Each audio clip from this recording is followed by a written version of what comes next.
Hello, traders. FX Pip Collector here. Today is Wednesday, March 19th, and this is my PM recap video for gold.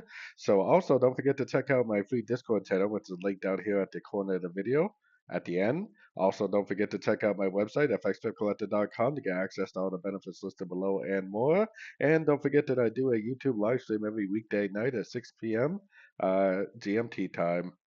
So anyways, we had FOMC news tonight, and it did cause this to push up quite a bit more. That's why I've been saying so heavily lately that I'm really not recommending shorts unless you're really just trying to get a few pips.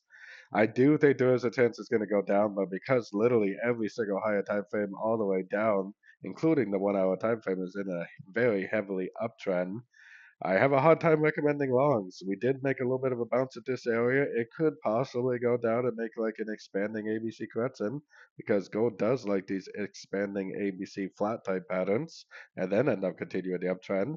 Definitely looks like a possibility to me, but I really have a hard time recommending shorts because when every single time frame is in an uptrend, sometimes you just get a little push and it just keeps on going. The trend is your friend and the trend is up heavily. It would be much better to try to get long on pretty much any single pullback that we've had over the last several weeks than to try to focus on any shorts. So anyways, don't forget to join my free Discord channel, which is linked down here in the corner. And as always, thank you for watching and happy trading.